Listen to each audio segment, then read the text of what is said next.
हैं, आपसे विशेष निवेदन है, थोड़ा सा आप लोग बात कम करें। और घर में आप ही बात करते हैं, हमें यही बात करने का मौका मिलता है, इसलिए थोड़ा सा विशेष प्लीज।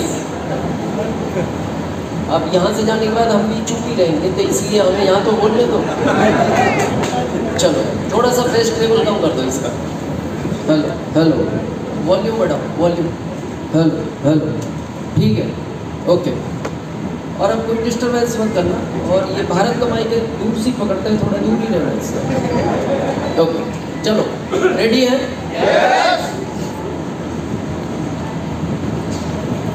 जितनी देर हम बात करें, मेरा आपसे निवेदन है कि उतनी देर आप बैठें, और जब तक आपकी इजाज़त होगी जब तक हम बात करेंगे।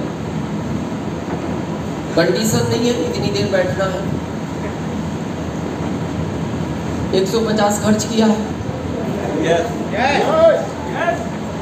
तो समझदारी यह है कि जितना खर्च किया है उतना तो वसूलो। और ज़्यादा समझदारी यह है डबल वसूलो। लेकिन मैं आपसे वादा करता हूँ ये 150 ही आपको 150 करोड़ तक लेकर जाएगा।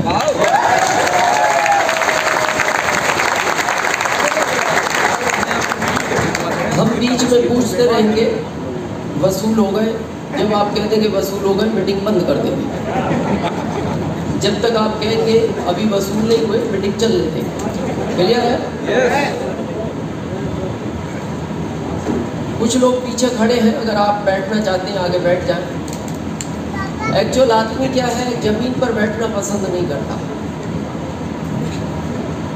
और ये बहुत बड़ी गलती है हमारी। ये जितने भी सीनियर अगली रो में बैठे, इनको पूछ लो, इन्होंने आरसीएम की शुरू की मीटिंग इस जमीन पर बैठकर ही सुनी है। और ये याद रखना, जो लोग जमीन से जुड़े रहते हैं, ये जमीन उनको बहुत बड़ी ऊंचाइयों तक लेकर जाती है। इसलिए अगर जमीन पर बैठने का मौका मिलता है तो कभी छोड़ना नहीं चाहिए।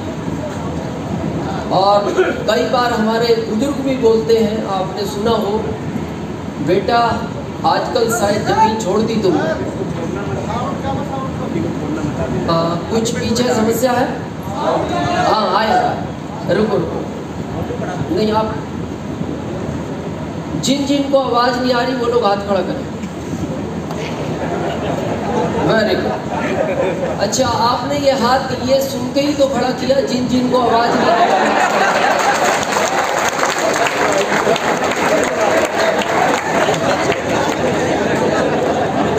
मतलब बैटरी चार्ज काम कर रहा है। वेरी गुड, आएगी आएगी। भारत में सब कुछ धीरे धीरे बढ़ता है, आएगी। आप थोड़ा सा कोशिश करें सुनने में, और मैं थोड़ा सा मेहनत करूँगा बोलने में, हो जाएगा। कोऑपरेट करें, कोई प्रॉब्लम नहीं है। नहीं अब ये अब रहने दो, अब बीच में अब डिस्टर्बेंस, जिसको आना है आ गया, ठीक है। हम चल तो अलग ही वे पे रहे थे, लेकिन जहाँ सीखने का मौका है सीखना चाहिए। मैं आपसे एक निवेदन करूँगा, इस मीटिंग का टाइम 10:30 था, और ये मीटिंग 10:30 शुरू हो गई थी। जिंदगी में अगर आरसीएम में अमीर बनना चाहते हो तो टाइम का ध्यान रखना। आपके यहाँ सभाएं होती हैं नेताओं की? यस। अभी रामकिशन सर मेरे बारे में कह रहे थे, मेरा आरसीएम में अमीर बनने का ये सबसे बड़ा कारण है टाइम का कमिटमेंट। आपके यहाँ नेताओं की सभाएं होती हैं? यस। तो वक्ता पहले पहुंचता है या श्रोता? श्रोता पहले पहुंचते हैं और वक्ता बाद में पहुंचता है। तो मैं यहाँ रात आ गया था।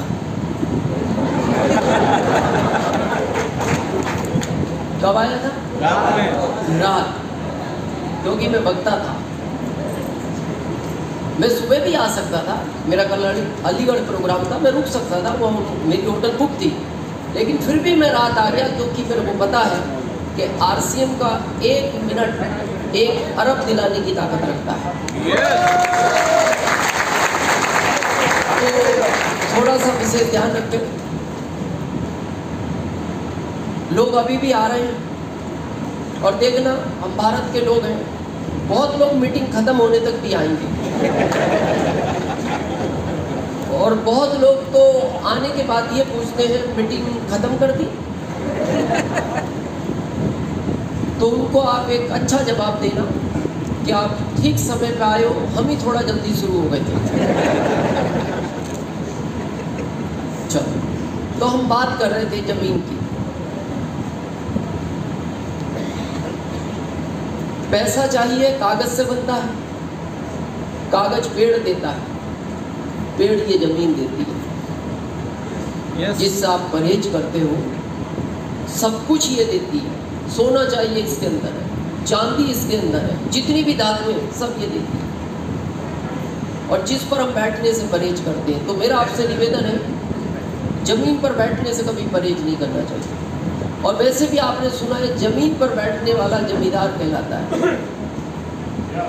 जमीन पर बैठने वाला जमींदार कहलाता है, चौकी पर बैठने वाला, ये मैं इसलिए नहीं कहूँगा बहुमत ज़्यादा है, लेकिन आप जमींदार हैं, तो आप अपने आप से खुश रहें। बहुत लोग पहली बार आए हैं, मैं लगभग 3 साल के बाद 2019 4 साल के बाद 4 साल के बाद आज नंबर आया है, तो अगला नंबर 4 साल के बाद ही आएगा। तो इसलिए आज थोड़ा सा हमें ध्यान से समझना है। ये सिटी कोर सिटी है और इसका सिरे जाता है, जितने भी कोर लीडर अगर इस सिटी में आते हैं तो उसका सिरे जाता है रामकिशन सर को एक बार वेलकम बनता है। क्योंकि कोर सिटी का होना महत्व नहीं रखता, कोर सिटी में कोर लीडरों को बुलाने का बहुत बड़ा महत्व है। और वो सिर्फ आपके रिलेशन की वजह से आते हैं। तो रामकिशन सर का ऐसा रिलेशन है भारत के लीडरों के साथ कि शायद कोई भी लीडर उनको मना नहीं कर पाता। मेरा नाम दिनेश चौधरी है, मेरा जन्म यूपी मुरादाबाद में हुआ, किसान परिवार में। एमपी में मैंने जॉब किया, एमपी से ही मैंने आरसीएम किया। जितनी भी आरसीएम में मैंने पीने ली वो आरसीएम में एमपी से ली। और अभी मैं राजस्थान उदयपुर से आया, तो ये थोड़ा सा कंफ्यूजन वाला इंट्रोडक्शन नहीं हो गया? जन्मभूमि यूपी, कर्मभूमि एमपी, और ये 2 ही होती हैं। आपने तीसरी सुनी है कभी? 2 ही सुनते हो, कर्मभूमि और जन्मभूमि। क्यों सुनते हो 2? क्योंकि जिस काम को आज तक आप करते हो वो 2 ही भूमि तैयार करता है, कर्मभूमि और जन्मभूमि। लेकिन एक तीसरी भूमि जो छुपी हुई थी उसको केवल आरसीएम तैयार करता है। उस भूमि का नाम है एंजॉय भूमि, आनंद लेने की जगह। मैं अभी 1 साल पहले उदयपुर शिफ्ट हो गया। उदयपुर में मेरा कोई काम नहीं है, मैं सिर्फ आनंद लेने के लिए रहता हूँ, जिसकी और हम आगे बात करें। किसान परिवार में मेरा जन्म हुआ। मेरे फादर गांव के प्रधान थे। यूनो प्रधान, प्रधान मतलब अपने एरिया का मुख्यमंत्री। और मेरे दादाजी के वो अकेले थे। राजनीति का बहुत शौक था, इतना शौक मैंने आज तक राजनीति में किसी आदमी का देखा नहीं जितना मेरे पिताजी को था। 100 बीघे जमीन थी, मेरे दादाजी के वो अकेले थे, पिताजी मेरे। यानी इतना शौक था कि अगर गेहूं कटा हुआ पड़ा है और बारिश हो रही है तो उनको गेहूं और बारिश की चिंता नहीं थी, उनको राजनीति में इंटरेस्ट था। यानी एक लाइन में आप समझ सकते हो, इतना इंटरेस्ट था कि जब एक बार वो प्रधान का चुनाव लड़े तो 4 वोट से हार गए। लखनऊ चले गए, स्टे ले आए, 10 दिन बाद 6 वोट से जीत के आ गए। सोचो, जो आदमी 4 वोट से हार गया हो और 10 दिन बाद 6 वोट से जीत के आ गया। मेरे को नहीं पता वो कैसे हुआ, मैं ये नहीं जानता, मैं छोटा था। उस घर में मेरा जन्म हुआ। 4 भाई, 2 से छोटा, चौथे से बड़ा। और मेरे को याद है लगभग मैं 6 सवा 6 साल का था, मेरे को स्कूल में जमा कराया गया। समय एडमिशन कोई होते थे, उस समय बच्चे जमा ही होते थे। मेरे फादर ने हेडमास्टर साहब को कहा, उस समय प्रिंसिपल नहीं हुआ करते थे, हेडमास्टर हुआ करते, कि ये मेरा बच्चा है, इसको पढ़ाओ, पढ़ने में अच्छा हो तो इसको हर साल क्लास चेंज कराना, पढ़ने में कमज़ोर हो तो इसको एक साल उसी क्लास में और रखना, फिर चेंज कराना। और आखिरी लाइन बोल गए, मैं इस गांव का प्रधान हूँ। समझ गए आप ये बात? एक लाइन में उनका ये अर्थ था, ये स्कूल पढ़े ना पढ़े, पास करना है, ये बच्चा पढ़ना चाहिए। तो उन हेड मास्टर साहब ने मेरे को 10वीं तक 18 साल पढ़ाया। हो सकता है मेरे फादर की बात अच्छी लगी हो। 18 साल के बाद उन्होंने गांव में खबर भिजवाई, प्रधान जी को भेजना, यानी मेरे पिताजी। उनको बुलाकर कहा, या तो इस बच्चे को आप स्कूल से ले जाओ या फिर ये स्कूल हम यहाँ से ले जाएं। ये इनडायरेक्ट इंसल्ट थी मेरे फादर की। ये शायद उसी बात का जवाब था उनको कि मैं इस गाँव का प्रधान हूँ। तो मेरे फादर ने कहा, आपको स्कूल ले जाने की आवश्यकता नहीं है, इस नालायक को मैं ले जा रहा हूँ। वहाँ मेरा पढ़ाई का कैरियर ख़त्म हो गया। और आपको पता है, आदमी का जिस जगह जन्म होता है उसको कोई छोटा काम करने में शर्म महसूस होती है।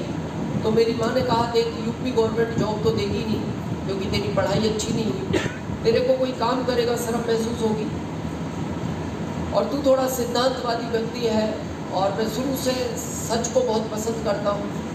शायद आरसीएम में भी मैं इसीलिए आया कि मेरे को पहली बार पता लगा कहीं सच बोल के भी अमीर बना जा सकता है। बाकी दुनिया में कोई ऐसा काम नहीं है जहाँ सच बोल के आप अमीर बन सकते हो। मेरे को आरसीएम के अलावा एक प्लेटफार्म बताओ, और जबकि सबको पता है सच बोलना चाहिए, चाह के भी नहीं बोल सकते। भाई मान लो आपकी किराना की दुकान है, आपने 50 लाख रुपया लगा रखा है, तो जो प्रोडक्ट आप 100 में लाए हो तो 125 में तो बेचोगे या नहीं? यस। तो ये बात ग्राहक को बता सकते हो। सच तो यही है, बताओ कि लाया 100 में था, तू 125 में ले जा। नहीं बताते आप क्या बोलते हो? 125 में लाया था, तू मेरा पुराना ग्राहक है इसलिए 125 में दे रहा हूँ, और ये बात किसी को बताना नहीं।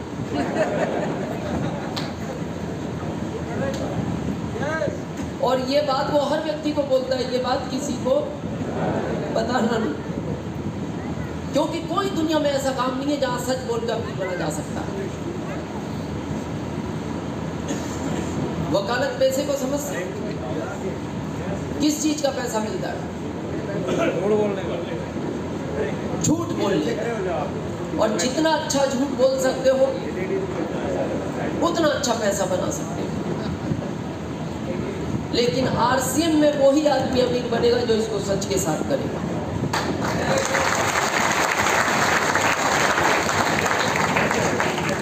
तो सबसे पहला थैंक्स आपको देना चाहिए उस गॉड को, किस बात के लिए कि उसने आपको इंसान बनाया।